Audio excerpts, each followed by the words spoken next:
Bismillahirrahmanirrahim. Assalamualaikum warahmatullahi wabarakatuh. Shalom, Om Swastiastu, Namo Buddhaya, Salam Kebajikan, Rahayu. Yang terhormat Bapak Fauzi Abdillah MPD, selaku dosen pengampu mata kuliah Perspektif Global PPKN, serta teman-teman sekalian. Izinkan saya, Aditya Fandi, selaku mahasiswa program studi pendidikan Pancasila dan Kewarganegaraan, Fakultas Ilmu Sosial Universitas Negeri Jakarta, untuk menjelaskan sedikit pemahaman saya mengenai artikel jurnal berjudul Global Citizenship, a Typology for Distinguishing Its Multiple Conceptions, atau yang di bahasa Indonesia kan menjadi kewarganegaraan global, sebuah tipologi untuk membedakan berbagai konsepsinya. Artikel ini ditulis oleh Laura Oxley dan Paul Morris dan diterbitkan pada British Journal of Education Studies. Artikel ini membahas konsep kewarganegaraan global yang jika ditarik kesimpulannya menghasilkan mind map seperti pada gambar berikut. Yang pertama nih, Laura dan Paul membahas mengenai bentuk utama dari konsep kewarganegaraan global yang dibagi menjadi dua, yaitu bentuk kosmopolitan dan bentuk advokasi. Kosmopolitan merupakan suatu gagasan bahwa semua manusia adalah anggota dari satu komunitas. Penganutnya dikenal dengan istilah kosmopolit. Kosmopolitanisme bersifat perspektif dan aspiratif. Maknanya bahwasanya manusia dapat dan harus menjadi bagian dari warga negara dalam komunitas universal. Idenya mencakup dimensi dan jalan komunitas yang berbeda, seperti mempromosikan standar moral universal, membangun struktur politik global, atau mengembangkan platform untuk ekspresi budaya dan toleransi bersama.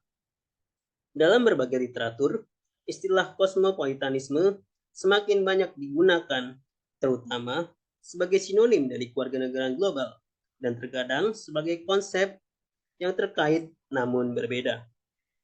Bagi sejumlah penulis, istilah kosmopolitanisme semakin banyak digunakan global citizenship karena menghindari fokus pada kewarganegaraan dan menghubungkan konsep tersebut dengan filsafat-filsafat klasik nih, seperti Plato, Diogenes, dan Stoa, yang merupakan asal mula dari global citizenship itu sendiri. Sementara itu, kewarganegaraan global advokasi merupakan model di mana warga negara dituntut untuk paham, mengkritisi, serta mencari solusi dari isu-isu atau permasalahan yang terjadi di dunia kewarganegaraan secara global. Model kewarganegaraan global ini menekankan warga negaranya pada aspek keterampilan riset, keterampilan analisis, serta keterampilan berbicara dan mendengar, sebagaimana mereka berpartisipasi aktif dalam pembelajaran advokasi di dalam maupun di luar kelas melalui pengalaman sebelumnya. Selanjutnya, pada poin kedua, Laura dan Paul membahas mengenai pendekatan yang digunakan untuk menggambarkan dan membedakan model kewarganegaraan global yang dibagi ke dalam 3 jenis pendekatan, yaitu dikotomis, atribut, serta isme. Pendekatan dikotomis pertama-tama dibedakan dengan pembagian biner dan terpolarisasi antara gagasan global citizenship positif dan negatif di dalam polarisasinya. Pendekatan dikotomis ini berguna karena memberikan perspektif kritis dan mengidentifikasi serangkaian cita-cita dari kewarganegaraan global. Pendekatan dikotomis terhadap model kewarganegaraan global dibagi ke dalam dua bentuk, yaitu hegemonik serta kontra-hegemonik. Bentuk hegemonik mempunyai fokus, yakni membudayakan kewarganegaraan global dengan menyasar kepada antar budaya dan struktur-struktur budaya yang lemah. Sementara itu, bentuk ideal yang kontra akan hegemonik mempunyai fokus untuk mengakarkan kewarganegaraan global dengan menyasarkan kepada antar budaya dan struktur-struktur budaya yang sudah kuat. Pendekatan kedua yaitu pendekatan atribut.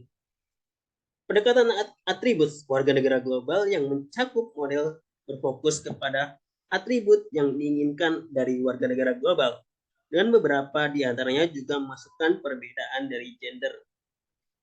Pendekatan ini seringkali berakar dalam seorang pekerjaan pengembang kurikulum yang memang tugasnya berupaya untuk mengidentifikasi tujuan dan hasil pembelajaran siswa dalam penyusunan kurikulum sekolah. Misalnya, untuk mengembangkan tanggung jawab, empati, atau bahkan pengetahuan tentang budaya lainnya. Pendekatan ketiga yaitu ada pendekatan isme, yaitu model yang membagi kewarganegaraan global berdasarkan landasan ideologisnya. Pendekatan global citizenshipism merupakan inti dari artikel ini. Karena pendekatan ini memungkinkan inti masalah atau maksud dibalik konsepsi kewarganegaraan global untuk nantinya dieksplorasi secara lebih mendalam dan lebih rinci.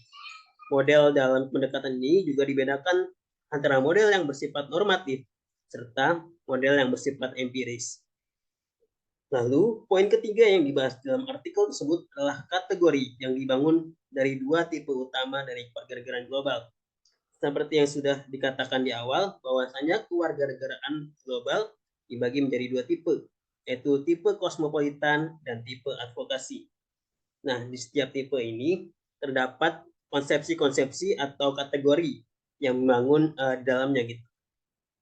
Untuk tipe kewarganegaraan kosmopolitan berisi 4 kategori yang berbeda, yang berasal dari pendekatan utama untuk membedakan dan menganalisis dimensi atau fitur organisasi sosial, yaitu politik, moral, ekonomi, serta budaya.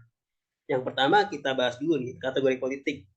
Kategori politik merupakan bentuk yang paling mudah dikenal karena berkaitan dengan langsung dengan gagasan kewarganegaraan sebagai status politik dan bukan dalam bentuk yang lebih misterius.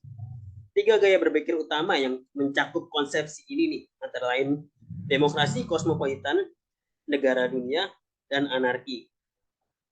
Kategori kewarganegaraan global mempunyai fokus atau konsep kunci pada hubungan individu dengan negara atau pemerintah lainnya, khususnya dalam bentuk demokrasi kosmopolitan. Demokrasi kosmopolitan berarti warga negara global akan mempromosikan secara politik bentuk pemerintahan global yang menekankan demokratisasi dan penguatan lembaga-lembaga internasional saat ini. Seperti PBB harus mampu menjadi lembaga yang dapat mengatur masyarakat dunia agar lebih tertata dengan baik. Yang kedua adalah kategori moral. Kategori moral mempunyai fokus atau konsep kunci kepada posisi etis seorang individu atau kelompok dari satu sama lainnya, yang paling sering menampilkan dalam gagasan HAM gitu. Kosmopolitanisme moral paling jelas dan terkenal diungkapkan dalam deklarasi HAM universal seperti konvensi PBB. Banyak pendukung yang berpendapat bahwa HAM harus bersifat universal atau kosmopolitan yang kuat. Dan karena pemahaman ini ditafsirkan ulang dari masukan ke dalam konteks lokal, pemahaman tersebut tidak bertentangan dengan gagasan yang lebih komunitarian. Yang ketiga yaitu tentang kategori ekonomi.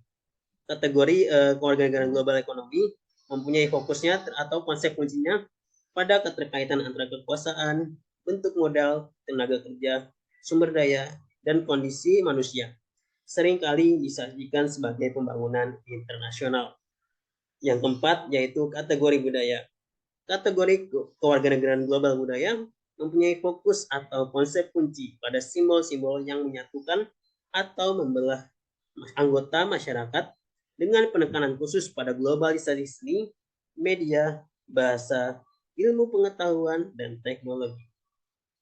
Sementara itu, untuk tipe kewarganegaraan advokasi terdapat 4 kategori.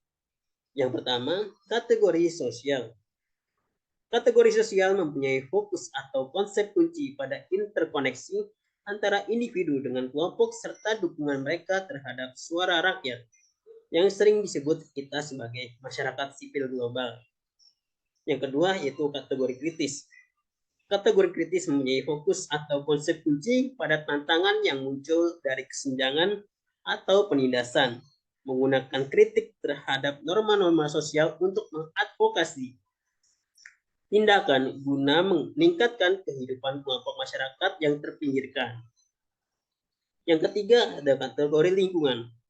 Kategori lingkungan mempunyai fokus atau konsep kunci pada bagaimana warga negara global dapat melakukan advokasi terhadap perubahan tindakan manusia terkait lingkungan alam, yang umumnya disebut dengan agenda pembangunan berkelanjutan, yang sekarang dikenal dengan istilah SDGs. Yang keempat yaitu ada kategori spiritual. Kategori ini mempunyai fokus atau konsep kunci pada hal-hal non-ilmiah dan aspek hubungan manusia yang beragam dengan Tuhannya, seperti misalnya cinta kasih, kepedulian spiritual, dan emosional. Baik, yang terakhir yang dibahas dalam artikel ini adalah tentang evaluasi kurikulum pendidikan kewarganegaraan global. Kategori kewarganegaraan global di atas dapat menjadi acuan nih bagi kita sebagai nantinya pendidik ataupun yang mengembangkan kurikulum untuk dapat mengevaluasi kurikulum dan mempromosikan kewarganegaraan global. Artikel tersebut membahas tipologi kritis untuk mengevaluasi kurikulum pendidikan yang dibagi ke dalam 3 jenis. Yang pertama itu antecedent yang berfokus pada visi konteks yang ada di dalam masyarakat, di mana masyarakat kurikulum tersebut berada. Yang kedua itu ada transaksi yang berfokus pada aktivitas dan pertemuan yang dipromosikan oleh kurikulum. Serta yang ketiga yaitu ada hasil yang berfokus pada dampak jangka pendek serta jangka panjang yang digambarkan oleh kurikulum tersebut. Mungkin itu saja yang bisa saya sampaikan. Kurang lebihnya mohon maaf. Billahi taufiq wal hidayah. Assalamualaikum warahmatullahi wabarakatuh.